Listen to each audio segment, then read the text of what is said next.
Uma atitude madura diante da vida é olhar para uma situação de raiva, né, independente da intensidade da raiva, uma intensidade branda, média ou muito intensa, e tomar atitudes que tragam para você lucidez, que tragam para você expansão da consciência, para que você possa tomar a atitude necessária na medida certa. E aqui eu vou colocar algumas sugestões para vocês, né? Nessa busca da minha caminhada aí desde 2005 e mais intensamente desde 2010, eu fui crescendo aos poucos. E nós temos duas maneiras de crescer na vida. Através da vida, que é uma forma mais dura, lidando com as consequências das nossas reações infantis, como eu disse aqui, quando a gente espera que o outro realize os nossos desejos, que o outro nos defenda, que o outro venha realizar aquilo que nós não estamos realizando, a gente aprende de forma muito dura com a vida a crescer. E a gente pode aprender a crescer com mais amor quando a gente escolhe o caminho do autoconhecimento, quando a gente escolhe expandir nossa consciência por conta própria. É um caminho difícil, mas mais difícil do que esse caminho é lidar com as consequências das nossas atitudes imaturas. Para mim, no meu ponto de vista, é muito mais difícil lidar com as atitudes imaturas quando eu escolho, né, ou de forma inconsciente, eu tenho uma atitude imatura. Para mim é muito difícil lidar com isso. Por quê? Porque muitas vezes, nessa caminhada toda que eu estou trazendo aqui, então estou contando um pouquinho da minha história, eu tive que lidar com a frustração. E aqui eu vou fazer um parêntese para contar um pouquinho sobre mim. Eu fui uma pessoa que fui muito mimada. Eu nasci, os meus pais eram muito novos e eu fui criada pelos meus pais, mas em um contato muito próximo com os meus avós. Eu fui primeira neta e fui primeira sobrinha dos dois lados por 4 anos. Então, aqui já dá para imaginar o quanto eu fui paparicada e eu fui mimada. Isso foi muito confortável para mim enquanto criança.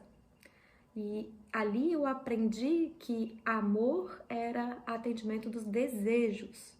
Então eu passei muitos anos da minha vida acreditando que quem me amava fazia aquilo que eu queria. Então aqui vocês podem imaginar quantas e quantas vezes eu me frustrei. Quantas e quantas vezes a frustração foi presente na minha vida. E como foi duro crescer. Eu me lembro que na faculdade, quando eu vivia em república, né, eu fiz faculdade e morei em república por todo o tempo da minha faculdade. Então, eu lidei com pessoas, 3 pessoas foram durante todo o tempo mesmo que eu morei e que eu cursei a faculdade em Petrópolis. E depois, algumas pessoas nesses 4 anos, elas vinham e iam. Na época, a minha faculdade era de 4 anos, então elas vinham e vinham. Uma quarta pessoa sempre mudou nesses 4 anos. Então, imagina 4 pessoas com criações diferentes, pensando diferente, convivendo para tomar uma decisão. E eu, como entendia que amor era atendimento dos desejos, não das necessidades, porque é diferente, em um outro vídeo eu vou falar sobre isso. Eu dava ideia e as meninas não queriam. E eu ficava possessa de raiva. Então foi duro crescer, foi árduo crescer. Então eu falo de uma estrada percorrida. E quando eu olho para trás, eu vejo hoje quantas vezes eu prefiro crescer pelo olhar da consciência, apesar de também ser difícil, do que crescer pelas dificuldades da vida, do caminho, sem esse olhar de busca interior. Para mim foi árduo, difícil, porque toda vez que eu era frustrada, eu achava que as pessoas não gostavam de mim. Eu não conseguia compreender que cada um tem o direito de pensar diferente, de fazer escolha diferente e de não ceder aquilo que eu queria. Então, falo de um lugar, de uma pessoa que experimentou a raiva de forma muito intensa. E no decorrer do meu caminho, que começou de forma mais intensa, eu comecei a buscar esse caminho de autoconsciência com 18 anos de idade. Depois eu não dei conta, foi muito para mim, eu passei um tempo sem buscar. e depois em 2005 eu comecei esse caminho de forma mais intensa e em 2010 eu mergulhei de cabeça nesse caminho, né, da busca da consciência e agora para mim é uma filosofia de vida, é algo que eu não quero abrir mão, para mim é uma coisa essencial, porque eu vi que a dor de crescer pela vida era muito mais dura do que a dor de crescer por descobrir, por descortinar as minhas atitudes, né? Me responsabilizar por aquilo que eu quero fazer, me responsabilizar por aquilo que eu quero construir, esperar o outro fazer por mim era muito mais frustrante do que lidar com a capacidade, né, de me equivocar, de errar, de cair e de aprender a levantar. Então, falo por experiência própria que eu fui uma pessoa e ainda tenho a raiva presente, muito presente. Então, diante de uma situação difícil, né, que eu falo aqui mesmo, diante da frustração, o que aparece para mim primeiro é raiva. Ainda é a raiva. Muito mais branda hoje em dia. Mas a diferença é que eu aprendi a lidar com a minha raiva. Então aqui eu falei que eu ia deixar algumas sugestões, né, que eu mesma experimentei no meu caminho e que eu aprendi também vendo outras pessoas, aquelas pessoas que eu admirava, eu falava assim, nossa gente, quando eu crescer eu quero lidar com a raiva daquele jeito. Então eu aprendi na minha própria jornada e na observação do outro. Primeira coisa que eu aprendi e que eu trago para vocês é que quando nós sentimos raiva, você vai observar isso agora com um olhar mais ampliado, a nossa respiração fica curtinha e o primeiro convite de ação que a raiva nos traz, independente da intensidade, quando você vê que está diante de uma raiva, você já pode começar a respirar.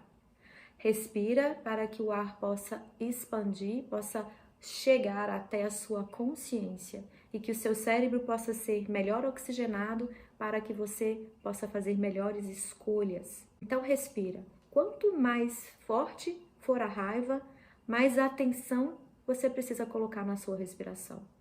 Mais foco você precisa ter na atitude de respirar.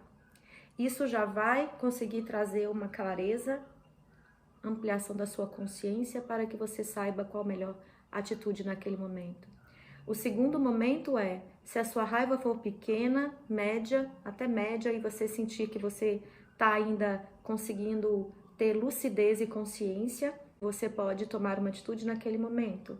Quando você perceber que a atitude está intensa demais e que está muito difícil, que você até está respirando com dificuldade, mesmo trazendo a consciência, é hora de afastar.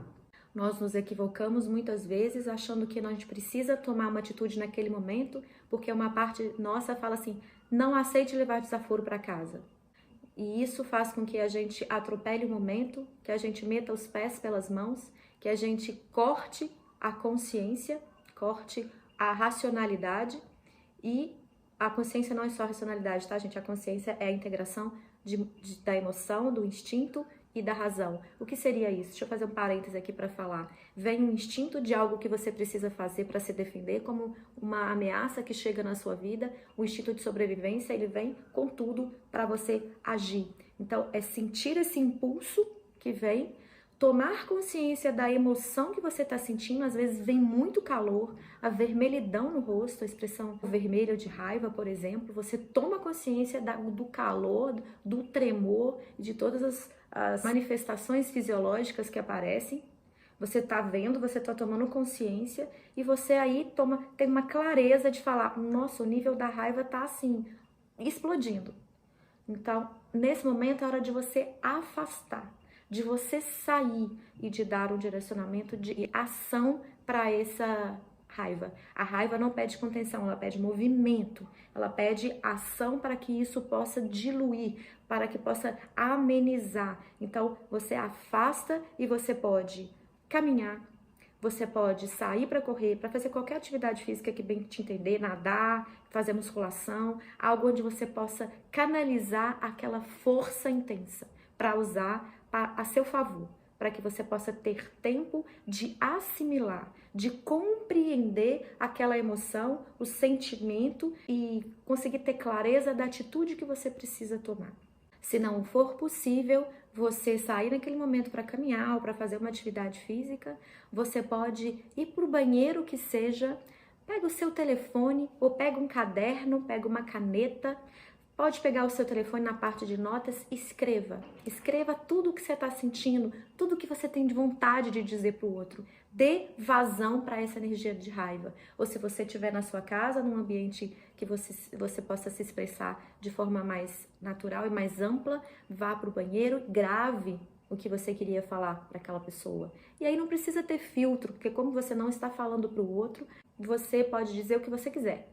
Você está só querendo dar vazão para essa energia potente. Então você pode xingar, você pode falar palavrão, você pode falar o que você quiser, porque ainda não é para o outro. É só para aliviar essa pressão que você está sentindo, para que isso não faça mal para você e nem para o outro. Ou você pode, se a intenção ainda da raiva isso não for suficiente, você pode pegar uma toalha, você pode torcer aquela toalha, imaginar que você está pegando aquela pessoa que te fez muita raiva, né? Que te fez assim, porque às vezes a gente coloca te fez como se o outro tivesse culpa, né? Ali a gente vai ver que responsabilidade é bilateral, mas às vezes é uma situação que o outro te traiu, que o outro te enganou, você confiou, e aí também tem a sua responsabilidade de tomar mais cuidado com as pessoas que você se abre. Então tem uma parte sua que é responsável e tem a parte do outro que escolheu te trair, isso é dele. Mas a sua parte é aprender a escolher melhores pessoas para confiar, onde você deposita a sua confiança. Então naquele momento você pega uma toalha, você torce aquela toalha como se você estivesse torcendo o pescoço da pessoa, por exemplo. Você pode morder a toalha, você pode chutar uma almofada, um cobertor que está na sua casa, você pode pegar essa almofada e socar. Você precisa dar uma vazão para essa energia. E aí você escolhe a sua maneira. Aqui são sugestões para que você possa deixar sair de você.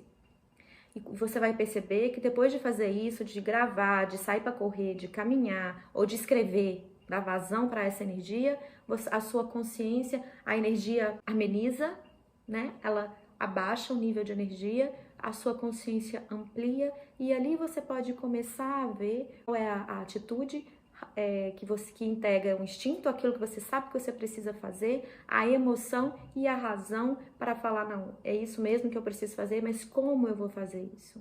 A maneira como você escolhe fazer é essencial para que depois você se sinta amparado por você mesma e você não entre em contato, por exemplo, com a culpa, que muitas vezes aparece quando a gente toma uma atitude exagerada ou impulsiva. Então, para que você entre em contato com o lugar de ter tomado a atitude necessária para em defesa de você mesma ou de você mesmo, sem com isso ultrapassar o limite do outro, sem que com isso desrespeitar um limite necessário entre aquilo que você precisa, aquilo que é seu direito e aonde começa o direito do outro.